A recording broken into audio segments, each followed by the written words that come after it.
ජේසුස් වහන්සේ පිළිතුරු දෙමින් මාර්ගයද සත්‍යයද ජීවනයද මම වෙමි. මා මගින් මිස කිසිවෙක් පියාණන් වහන්සේ වෙත නොපැමිණෙන්නේය. යොහන් 14 වෙනි පරිච්ඡේදයේ 6 වෙනි වගන්තිය සුද්ධ වූ බයිබලය.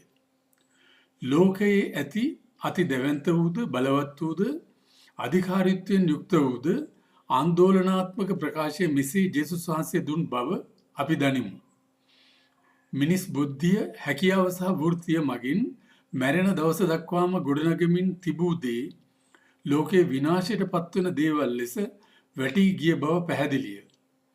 ජේසුස් වහන්සේ සදාකාල ජීවනය වන්නේ මරණින් උත්ථාන වූ නිසාමය. තමන් වෙතට ගෙන හැම මැරුණු ශරීරයකටම උන්වහන්සේ නැවතත් පණ දෙමින් තම ප්‍රකාශය ස්ථීර කර දුන්නාහ. ස්වර්ගය දිනා ගැනීමට කැමති සියල්ලෝම ජේසුස් වහන්සේ නමැති මාර්ගය භාවිතා කළ යුතු බව ශුද්ධ බයිබලය අපට පෙන්වා දෙන්නේ ඒ නිසාය.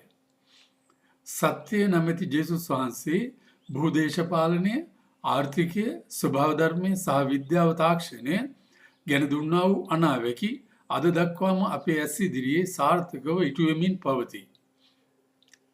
අපිට කැමති විදිහට ජීවත් වී මරණයට පත්විය හැකි වුවත් සතුන්ට වඩා මනුෂ්‍යයා වෙනස් වෙන්නේ අපි හැම කෙනාටම හිමි වී ඇති නොමැරෙන ආත්මය නිසාය.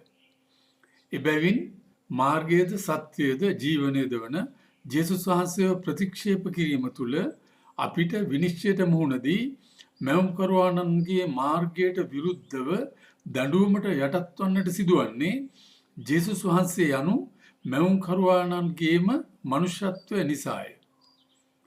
2026 පෙබරවාරි 21 වන දින මගේ දිනපොතෙනි. ගොඩ්ස්පෙල් කිතු සුබස 95220